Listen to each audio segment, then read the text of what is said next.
Section 4. You will hear part of a lecture about how to give a quality speech. First, you have some time to look at questions 31 to 40.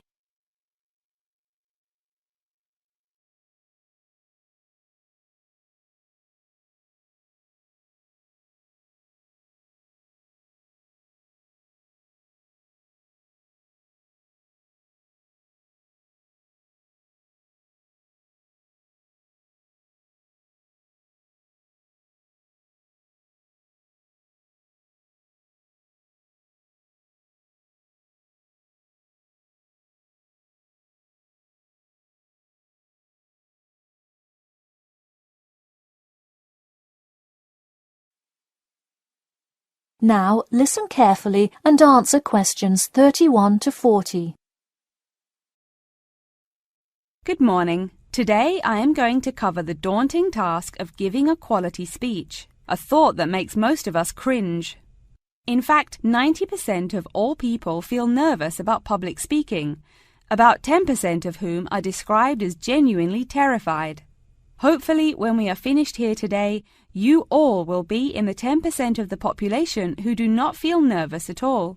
Did you know that lecturers tend to get more nervous if the speech they are giving is an important one? It makes sense, right? You probably wouldn't be nearly as nervous to address your residence hall about the proper use of the recycle and compost bins as you might be if you were asked to give the graduation speech to your entire 5,000 student class. So what is it that makes some people completely comfortable in front of crowds? Some people think that the ability to give a good speech is a gift that others are simply born with. This is almost never the case. Public speaking can be learned with practice. The first most important thing you can do to improve your confidence in delivering a speech is to prepare a quality speech. Honestly, while the content of your speech is relatively important, the audience will really only remember the last sentence you say. It is a good idea to structure the rest of your speech to lead up to this last point to really drive your message home. This is a good way to ensure that your speech is well organized.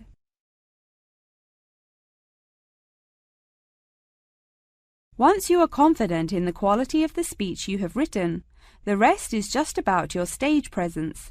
Let's go through some do's and don'ts of public speaking. First, you want to command the attention of the room.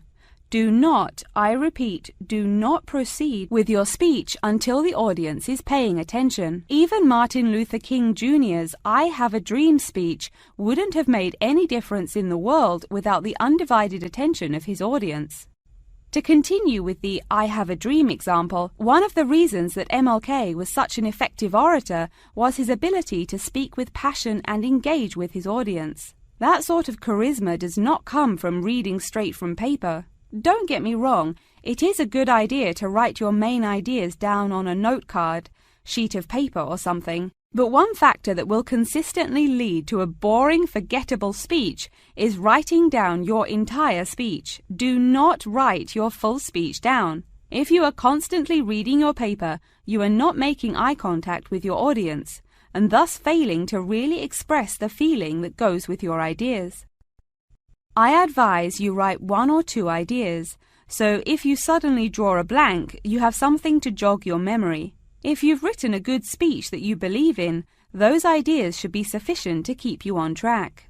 Once you have those ideas written down, give your speech a few practice runs in front of the mirror, into your sound recorder on your phone, or with a friend before it comes time to address a crowd. That way, you can hear how the ideas come across, make sure there are no abrupt transitions, and find out whether you are talking too fast or too slow. Timing is important. Make sure you time yourself beforehand to see how long your speech is. That is pretty much it. With practice, you'll be able to deliver an expert speech that engages and even maybe inspires your audience. Just remember, speak with emotion. No one wants to listen to someone reading from a script. As I come to a close in my speech, I'll point out that I have employed all of these tips that I have covered. I practiced my speech ahead of time and timed it, and I can even show you my one small index card with just 3 simple bullets on it. It's as easy as that. That is the end of Section 4. You now have half a minute to check your answers.